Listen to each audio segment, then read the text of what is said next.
Hello everyone! Today we will be discussing illness, disease, the transmission types, as well as explaining how these can be prevented. And I'll be telling you some of my own personal thoughts and giving you a question at the end. First, we'll start off with the basics. What is an illness, what is a disease, and how are the two different?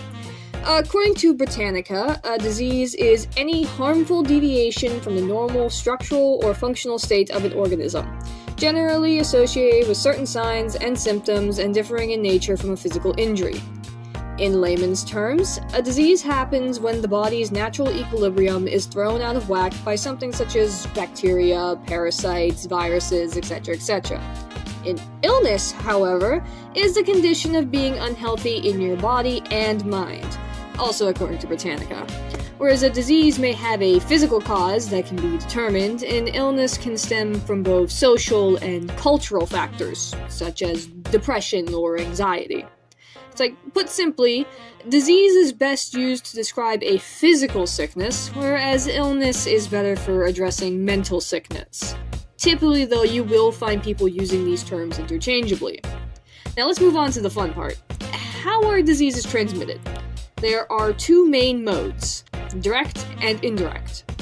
Most people are aware of direct modes of transmission, which are direct, which it can be like touching, kissing, sexual intercourse, contact with contaminated soil/vegetation, etc., etc., as well as droplet spread. Droplet spread is classified as direct by the CDC due to the short range needed for it to be effective. Examples of diseases spread through direct contact would be STDs, hookworm, HIV, rabies, etc., etc. Most other modes you hear about are considered indirect transmission, such as airborne, vehicle-borne, and vector-borne. Airborne diseases are self-explanatory. They are spread via the air, such as the common flu, common cold, or COVID-19. Vehicle-borne diseases are spread through infectious agents, like improperly prepared foods, resulting in diseases like botulism, listeriosis, toxoplasmosis, improperly treated water, which will get you cholera, blood, or fomites. Fomites being items such as blankets, used needles, and carpets. Basically, anything that a diseased person comes into contact with could be a potential carrier of a disease if that disease has the ability to survive outside the body for sustained periods of time. That is a whole other topic that we may or may not cover in the future. Now finally, we have vector-borne diseases, which come about through animals that they ride along with. Some are passive passengers, some play a more active role in the animal's development. Examples of vector-borne diseases are like malaria and Lyme's disease, which spread through mosquitoes and ticks, respectively.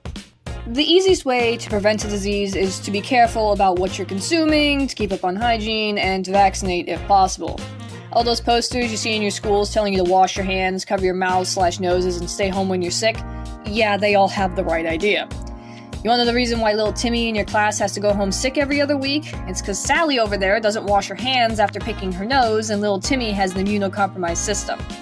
Also, always cook your food to the recommended internal temperatures, don't drink any water that looks or smells weird, and keep your distance from any individuals who may be experiencing symptoms, or at least appear to be experiencing symptoms. It's not going to 100% prevent you from becoming sick, but it will help you avoid the worst of it.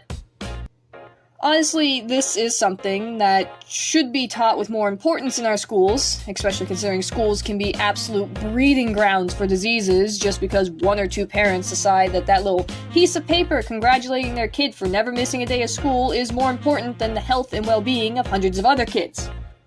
However, given the state of the American education system as well as the American medical system, I can't say I'm entirely surprised.